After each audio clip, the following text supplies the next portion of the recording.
முக்கிய செய்திகள். அதானி தொடர்புடைய போலி நிறுவனங்களில் செபி தலைவர் முதலீடு, ஆவணங்களை வெளியிட்டது ஹிண்டன்பர்க் ஆய்வு நிறுவனம். நாடாளுமன்ற கூட்டுக்குழு விசாரணை நடத்த எதிர்க்கட்சிகள் கோரிக்கை, செபி தலைவர் அதானி நிறுவன தொடர்பு குறித்து விசாரிக்க வலியுறுத்தல். இலங்கையில் வாடும் தமிழக மீனவர்களை விடுவிக்க தூதரக நடவடிக்கை, நிரந்தர தீர்வு காண வலியுறுத்தி ஜெய்சங்கருக்கு ஸ்டாலின் கடிதம். மாணவர்கள் போராட்டத்தால் பதவி விலகினார் வங்கதேச தலைமை நீதிபதி, ரிசர்வ் வங்கி ஆளுநரும் அதிரடியாக வெளியேற்றம்.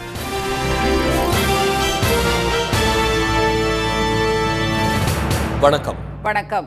அதானி குழுமத்தின் நிதி முறைகேட்டில் தொடர்புடைய வெளிநாட்டு போலி நிறுவனங்களில் செபி தலைவர் திருமதி மாதவி புச் மற்றும் அவரது கணவர் இருவரும் மறைமுகமாக பங்குகளை வைத்திருப்பதாக அமெரிக்காவின் ஹிண்டன்பர்க் நிறுவனம் பரபரப்பு தகவலை வெளியிட்டுள்ளது. உலகெங்கும் நடைபெறும் நிதி மற்றும் நிர்வாக முறைகேடுகள் குறித்து இந்த நிறுவனம் ஆய்வு செய்து அறிக்கைகளை வெளியிட்டு வருகிறது. கடந்த ஆண்டு ஹிண்டன்பர்க் வெளியிட்ட அறிக்கையில் அதானி குழுமம் தமது பங்கு மதிப்பை உயர்த்தி காட்டி அதன் மூலம் அதிக கடன் பெறுதல், போலி நிறுவனங்களை தொடங்கி வரி ஏய்ப்பு செய்தல் உள்ளிட்ட முறைகேடுகளில் ஈடுபடுவதாக குற்றம் சாட்டியது. இது இந்திய பங்குச் சந்தைகளில் பெரும் தாக்கத்தை ஏற்படுத்தியதால் அதானி நிறுவன பங்குகள் மிக பெரும் சரிவை சந்தித்து பல ஆயிரம் கோடி நஷ்டம் ஏற்பட்டது. இந்நிலையில் ஹிண்டன்பர்க் நிறுவனம் நேற்று வெளியிட்ட அறிக்கையில் பெர்முடா மற்றும் மொரீஷியஸ் நாடுகளில் உள்ள அதானி நிறுவனத்தின் மோசடியில் தொடர்புடைய போலி நிறுவனங்களில் இந்திய பங்கு மற்றும் பரிவர்த்தனை வாரியமான செபியின் தலைவர் மாதவி புச் மற்றும் அவரது கணவர் திரு தவல் புச் ஆகியோர் மறைமுகமாக பங்குகளை வைத்திருப்பது தெரிய வந்திருப்பதாக கூறியுள்ளது. இந்நிறுவனங்களில் திரு கௌதம் அதானியின் சகோதரர் திரு வினோத் அதானிக்கு பங்குகள் உள்ளதாகவும் குறிப்பிடப்பட்டுள்ளது. திருமதி மாதவி புச் மற்றும் திரு தவல் புச் ஆகியோர் 2015ஆம் ஆண்டு சிங்கப்பூரில் உள்ள IPE பிளஸ் ஃபண்டில் தங்கள் கணக்கை துவக்கி இருக்கிறார்கள் என்பது ரகசிய ஆவணங்கள் மூலம் தெரிய வந்துள்ளதாகவும், இந்த கணக்கில் செய்யப்பட்ட முதலீட்டுக்கு ஆதாரமாக தங்களுக்கு ஊதியமாக கிடைத்த பணத்தை காட்டியுள்ளதாக ஹிண்டன்பர்க் கூறியுள்ளது. அவர்களின் சொத்து மதிப்பு $10 மில்லியன், அதாவது இந்திய மதிப்பில் 83 கோடி ரூபாய் என்றும் ஹிண்டன்பர்க் நிறுவனம் தெரிவித்துள்ளது. இந்த முதலீடுகள் 2015ஆம் ஆண்டுக்கு முந்தையவை என்றும் 2017ஆம் ஆண்டில் செபியின் முழு நேர உறுப்பினராக திருமதி மாதவி புச் நியமிக்கப்படுவதற்கு முன்பு இந்த முதலீடுகளை தனது முழு கட்டுப்பாட்டிற்கு மாற்றுமாறு அவரது கணவர் கோரிக்கை விடுத்ததாகவும் குற்றம் சாட்டப்பட்டுள்ளது. அதானி நிறுவன தலைவர் திரு கௌதம் அதானியின் சகோதரர் திரு வினோத் அதானி இந்தியா இன்ஃபோலைன் என்ற நிறுவனம் மூலம் இந்த IPE பிளஸ் ஃபண்டை தொடங்கியதாகவும், நிதி மேலாண்மை நிறுவனமான இந்தியா இன்ஃபோலைன் நிறுவனம் வயற்காடு ஊழலுக்கு தொடர்புடையது என்றும் கூறப்பட்டுள்ளது.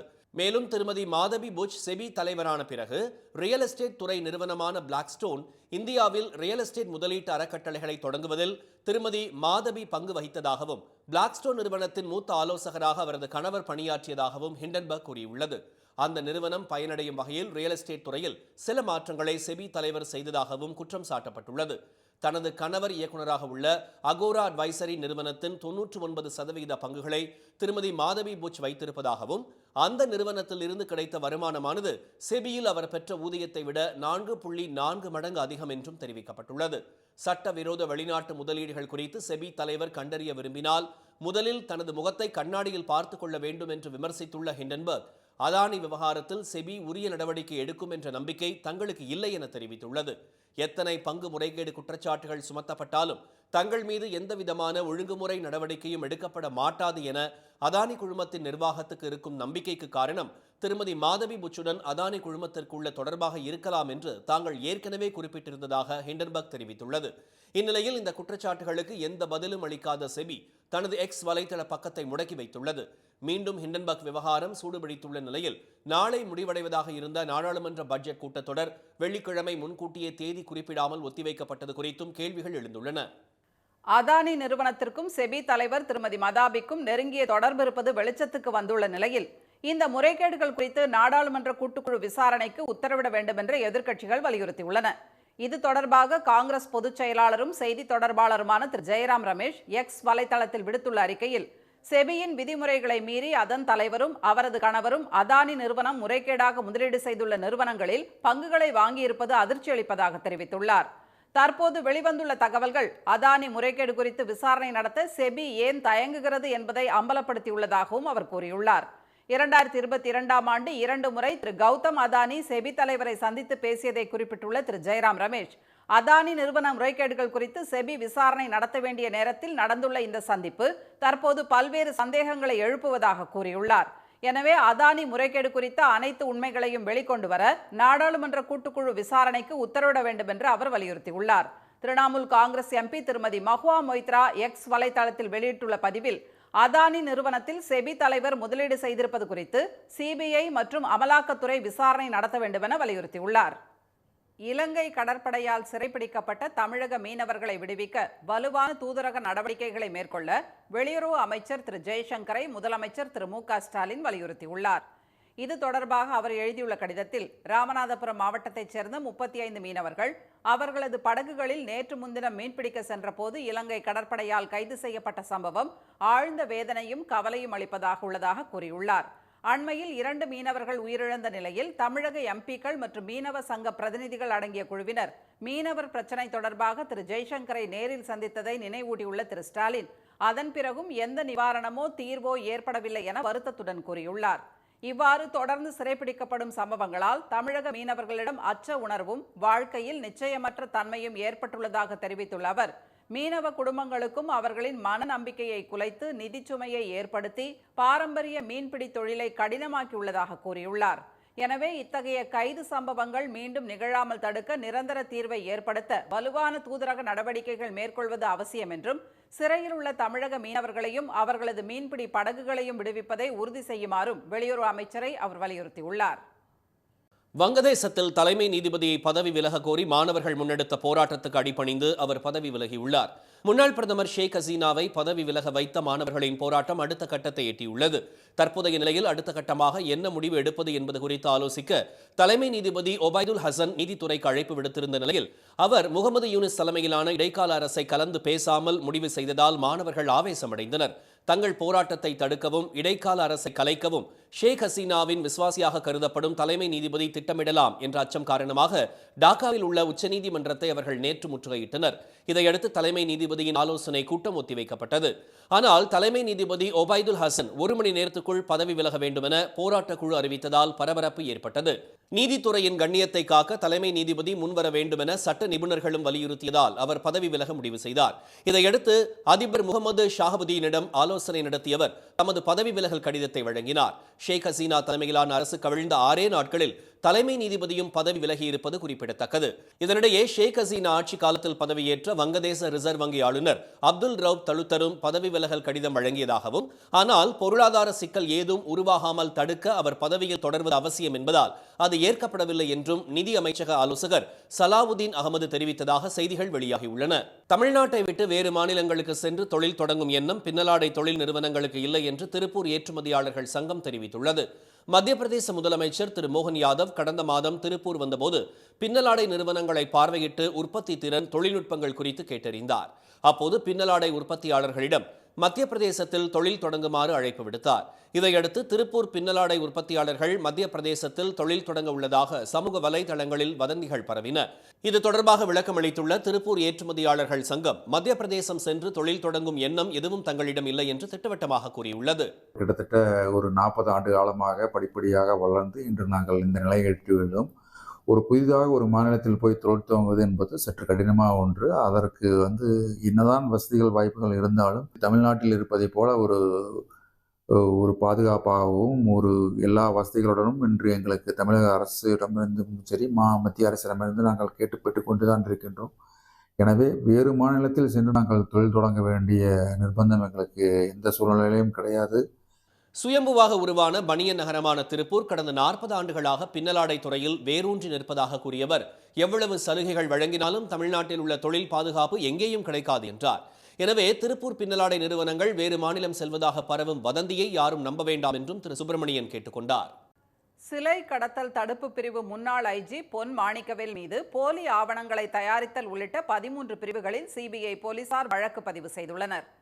கடந்த 2005ஆம் ஆண்டு திருநெல்வேலி மாவட்டம் பாழவூரில் 13 சிலைகள் திருடு போன வழக்கில் தொடர்பு இருப்பதாக கூறி மாவட்ட எஸ்பி திரு காதர் பாட்ஷா மற்றும் சிறப்பு காவல் உதவி ஆய்வாளர் திரு சுப்புராஜ் ஆகியோரை அப்போது சிலை கடத்தல் தடுப்பு பிரிவு ஐஜியாக இருந்த திரு பொன் மாணிக்கவேல் கைது செய்தார்.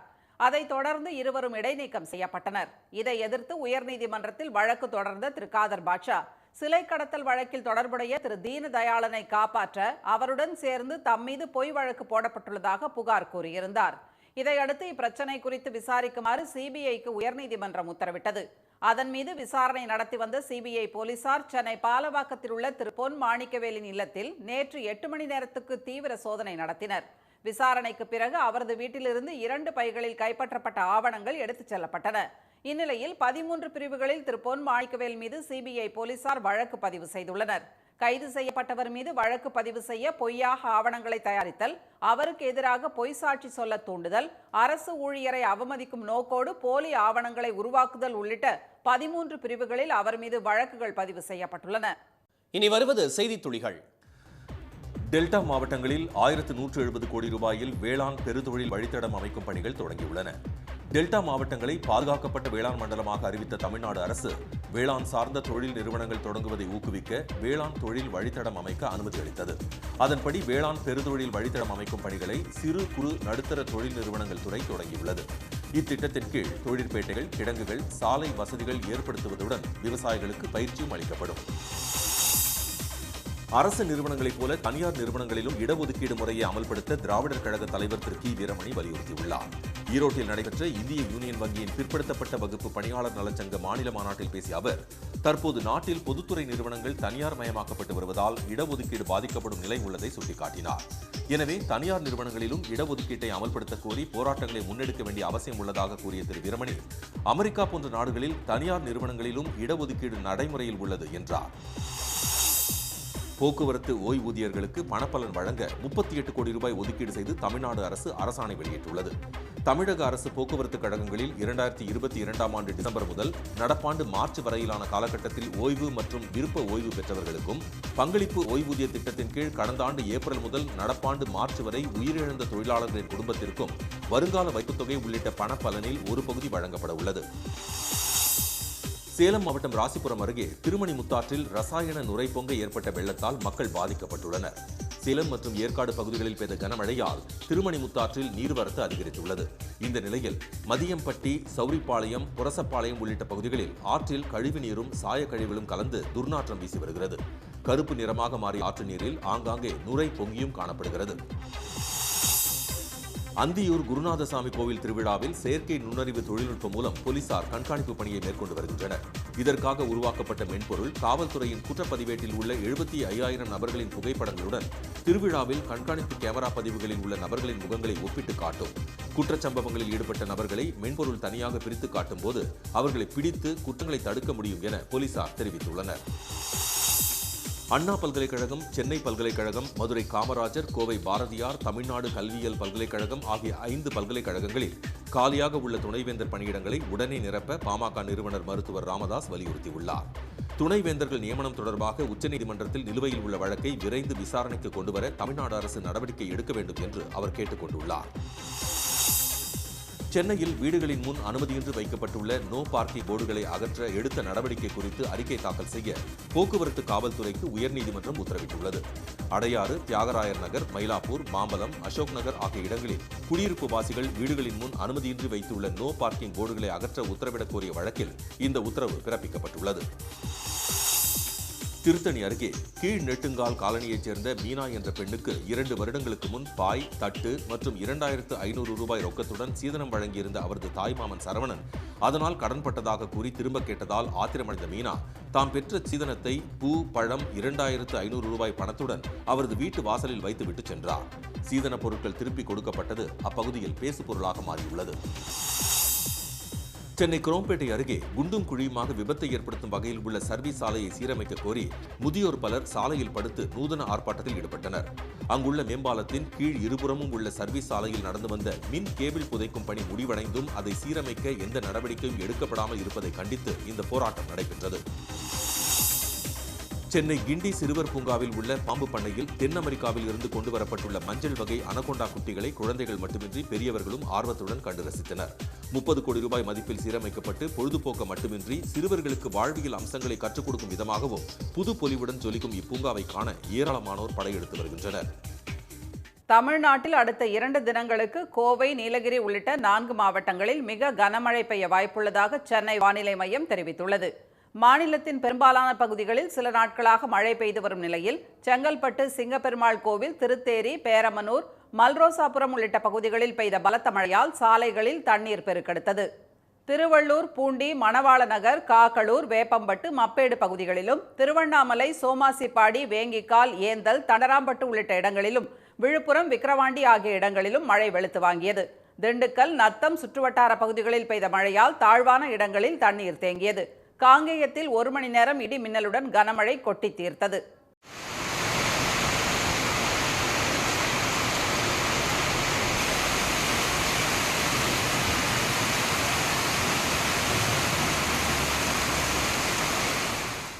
மணப்பாறையிலும் இடியுடன் பெய்த மழையால் குளிர்ச்சி நிலவியது. புதுக்கோட்டை, ஆலங்குடி, கொத்தமங்கலம் ஆகிய பகுதிகளில் கனமழை பெய்தது. மழையூரில் கொட்டிய பலத்த மழையால் அரசு ஆரம்ப சுகாதார நிலையத்தின் சுற்றுச்சுவர் இடிந்து விழுந்தது.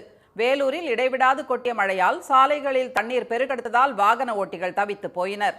இதனிடையே தமிழக பகுதிகளின் மேல் நிலவும் வளிமண்டல கீழடுக்கு சுழற்சியால் ஈரோடு, திருப்பூர், கிருஷ்ணகிரி, சேலம், அரியலூர், சிவகங்கை உள்ளிட்ட 10 மாவட்டங்களில் இன்று கனமழை பெய்ய வாய்ப்பிருப்பதாக சென்னை வானிலை மையம் கூறியுள்ளது. நாளையும் நாளை மறுநாளும் கோவை, தேனி மாவட்ட மலைப்பகுதிகளிலும், நீலகிரி, திண்டுக்கல் மாவட்டங்களிலும் மிக கனமழை பெய்ய வாய்ப்புள்ளதாகவும் தெரிவிக்கப்பட்டுள்ளது. மீண்டும் முக்கிய செய்திகள். அதானி தொடர்புடைய போலி நிறுவனங்களில் செபி தலைவர் மாதவி பூச் மறைமுகமாக பங்குகளை வைத்திருப்பதாக அமெரிக்காவின் ஹிண்டன்பர்க் நிறுவனம் பரபரப்பு தகவலை வெளியிட்டுள்ளது. செபி தலைவர் அதானி நிறுவன தொடர்பு குறித்து நாடாளுமன்ற கூட்டுக்குழு விசாரணைக்கு உத்தரவிட வேண்டும் என்று எதிர்க்கட்சிகள் வலியுறுத்தியுள்ளன. இலங்கை கடற்படையால் சிறைபிடிக்கப்பட்ட தமிழக மீனவர்களை விடுவிக்க தூதரக நடவடிக்கைகளை மேற்கொள்ள வலியுறுத்தி வெளியுறவு அமைச்சர் ஜெய்சங்கருக்கு முதலமைச்சர் ஸ்டாலின் கடிதம் எழுதியுள்ளார். இத்துடன் இந்த செய்திகள் நிறைவடைந்தன. மீண்டும் சன் டிவியில் செய்திகள் மாலை 6 மணிக்கு. செய்திகளை உடனுக்குடன் தெரிந்து கொள்ள சன் நியூஸ் தொலைக்காட்சியை பாருங்கள். வணக்கம். வணக்கம்.